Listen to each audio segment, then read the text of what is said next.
அனைவருக்கும் வணக்கம். இது குறள் அமுதம்.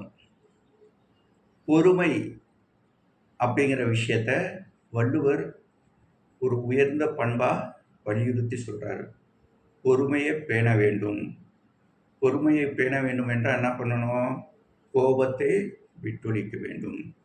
பொறுமை பேண வேண்டும். அப்படி பொறுமையை பேணி வாழ்வத பொறுமை உடைமை, பொறை உடைமை, பொறுமை உடைமை, பொறை உடைமை அப்படின்னு சொல்றார் வள்ளுவர். அதில் என்ன சொல்றாரு? பொறுமைக்கு உதாரணமாக உலகத்தில் எதை சொல்கிறாங்க? பூமியை சொல்கிறாங்க. பூமியை உலகத்துக்கு உதாரணமாக சொல்கிறாங்க. பொறுமைக்கு உதாரணமாக சொல்கிறாங்க. அதையத்தான் வள்ளுவரும் சொல்கிறாரு. பொறை உடைமை அதிகாரம் 151வது குறள். அகழ்வாரை தாங்கும் நிலம் போல தம்மை இகழ்வாரை பொறுத்தல் தலை. பூமி எந்த ஒரு வேலை செய்ய வேணும்னாலும் என்ன பண்ணுறாங்க?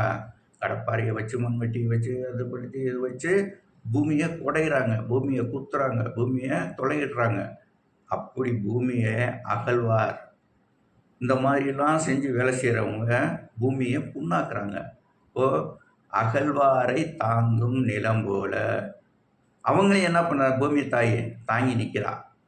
இப்போது தன்னை குத்தி புண்ணாக்குறவங்களையும் தாங்கி நிற்கிற பூமியை போல அகழ்வாரை தாங்கும் நிலம் போல தம்மை இகழ்வாரை பொறுத்தல் தலை.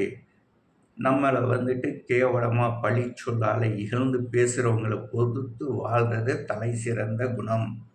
அகழ்வாரை தாங்கும் நிலம் போல தம்மை இகழ்வாரை பொறுத்தல் தலை. மீண்டும் ஒரு குறளோடு சந்திப்போம். நன்றி.